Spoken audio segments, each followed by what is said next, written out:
मामला सामने आया है वो ऑफ कैमरा कहते हैं कि मुझे धन की जरूरत है और उस पर बाबा रामदेव कहते हैं कि आप चुप हो जाइए, यहाँ पर आप बावले हो क्या, इस तरह की बात करते हैं। और जब वापस सम्मेलन स्टार्ट होता है तो वो कहते हैं कि हम काले धन के मुद्दे पर बात करते हैं, उस पर सियासत नहीं होनी चाहिए, उसको लेकर आना है और देश में परिवर्तन करना है। क्या कुछ कहेंगे आप? देखिए, एक बात तो स्पष्ट है, इस देश के लोगों को ये पूरे तरीके से पता लग गया है कि भारतीय जनता पार्टी और उसके सहयोगी तमाम लोग दोहरे चरित्र वाले लोग हैं, दोगली बातें करने वाले लोग हैं। एक तरफ इनके सहयोगी बाबा रामदेव हमेशा से काले धन के मुद्दे को लेकर पूरे देश में तरह तरह के आरोप लगाते रहे हैं, चाहे वो सोनिया गांधी जी के ऊपर रहे हों या यूपीए सरकार के ऊपर रहे हों।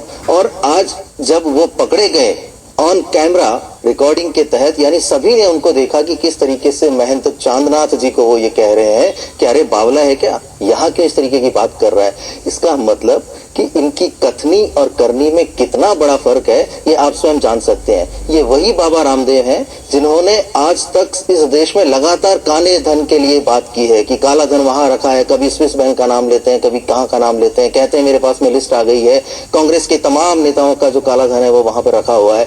तो जो काला धन लाने की बात करने वाले लोग और इस तरीके से काले धन को लेकर अपने जो प्रत्याशी हैं उनको चुप कराते हैं, तो इसका मतलब कहीं ना कहीं एक बहुत बड़ा जो दोगलापन है इनके और इनके सहयोगी दलों में, वो सभी को स्पष्ट दिखाई देता है।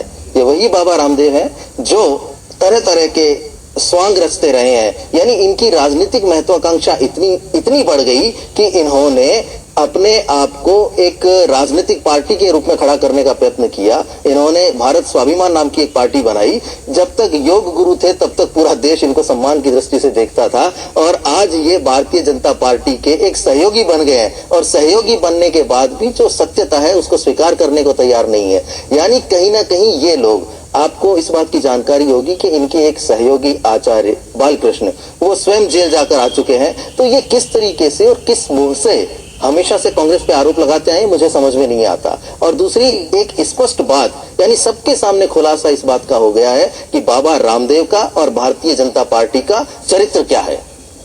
जी बिल्कुल, महेश जी हमारे साथ है। महेश जी, भ्रष्टाचार का जो मुद्दा है उसको लेकर हर पार्टी चुनाव लड़ने की बात करती है। इस बार भी भ्रष्टाचार के मुद्दे को लेकर कांग्रेस भी सामने है कि लोकसभा चुनाव में ये मुद्दा रखा गया और भ्रष्टाचार का एक बहुत बड़ा रूप काले धन के रूप में, या ये कहें कि जो हवाला का जो पैसा आता है या प्रभावित करने के लिए मतदाताओं को जो पैसा सामने आ रहा है उसको लेकर कहीं ना कहीं चुनाव लड़ने की बात होती है। लेकिन कांग्रेस इस सारे मामले पर क्या रुख रखेगी अब अपना?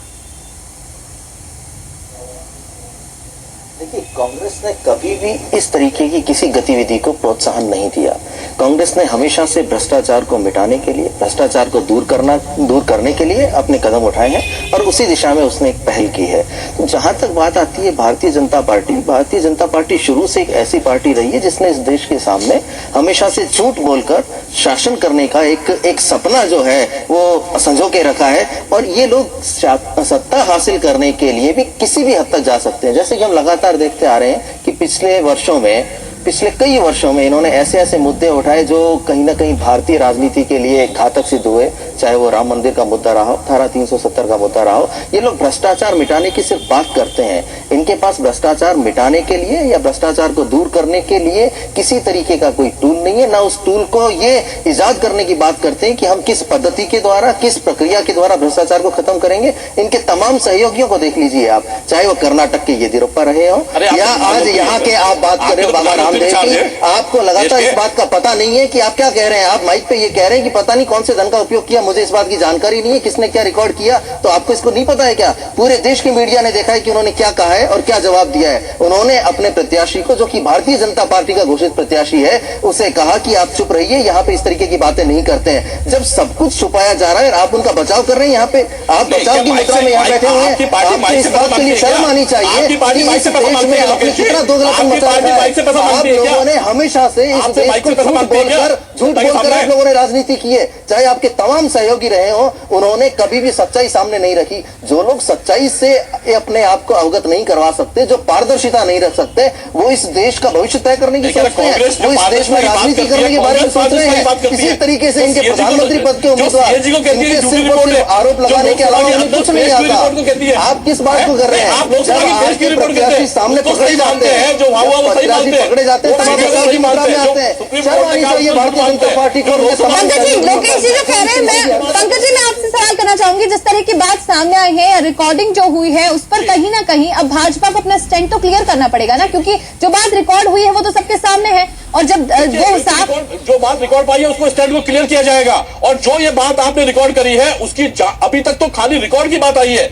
इनके यहाँ तो बेसिकली जो सुप्रीम कोर्ट के आदेश थे, सुप्रीम कोर्ट के उन्होंने कहा कि नहीं ये तो आदेश ही गलत है। उसके बाद इन्होंने कहा कि जो सीएजी की रिपोर्ट थी, उन्होंने कहा सीएजी जो है ये झूठ बोलता है, इसमें कैलकुलेशन ही ठीक नहीं करनी आती। मतलब आप देखिए सीएजी जैसे आदमी पे इन्होंने भरी जो है लोकसभा के अंदर इन्होंने आरोप लगाए, और इनके मंत्रियों ने और फिर उसकी बात कहते हैं कि आप जो है इस चीज की बात कर रहे हैं। हम खुद कह रहे हैं कि उन किस परिप्रेक्ष्य में बात कही, किस चीज में कही, उसका खुलासा जो है पार्टी करेगी निश्चित रूप से। उससे प्रत्याशी से पूछा जाएगा कि क्या बात थी ये और क्या नहीं थी, लेकिन उसमें आपको जो है प्रत्याशी से पूछने का समय, क्योंकि चुनाव चल रहे हैं, पूछने के लिए कुछ तो समय आपको देना पड़ेगा, और निश्चित रूप से भारतीय जनता पार्टी इसको क्लियर करेगी। मैं महेश जी से बात करूंगी। मैं पार्टी के उम्मीदवार अगर इस तरीके से पकड़े जाते हैं, महेश जी से मेरा सवाल है, महेश जी मेरा सवाल आपसे है, कोई प्रवक्ता, मैं आप दोनों की बात सुनूंगी, लेकिन मैं पहले महेश जी से सवाल करना चाहती हूँ। लोकेश जी पे महेश जी से सवाल है, हिमांशु जी लोकेश जी से सवाल है, और उसके बाद मेरा पंकज जी से भी एक सवाल है, क्योंकि मेरे पास समय की कमी है। लोकेश जी, अगर कांग्रेस की तरफ से इस तरह की घटना में कोई ना कोई, यही सवाल है जो मैंने हिमांशु जी से किया है, कांग्रेस का क्या रुख सामने आता है? देखिए, कांग्रेस पूरे तरीके से स्पष्ट और पारदर्शिता अपनाते हुए इस तरीके की अगर किसी घटना में भी कोई प्रत्याशी शामिल पाया जाता है, काले धन का उपयोग करता पाया जाता, तो कांग्रेस का बिल्कुल सीधा सा स्टैंड होता है कि वो आज पूरे देश के सामने, जनता के सामने और मीडिया के सामने इस चीज को स्पष्ट करती कि ये जो धन उपयोग में लिया जा रहा है, ये कौन सा धन है और कहां से इसका सोर्स रहा है। यानी पूरे तरीके से पारदर्शिता को अपनाया जाता, और फिर भी कहीं ना कहीं कोई गलती पाई जाती तो उसके लिए जो भी एक कह सकते हैं एक प्रावधान जो कांग्रेस पार्टी के इंटरनल तरीकों में रखा गया है, उसको अपनाया जाता। बिल्कुल बिल्कुल, बहुत बहुत धन्यवाद तमाम मेहमानों का हमारे साथ जुड़ने के लिए। तो कहीं ना कहीं राजनीति की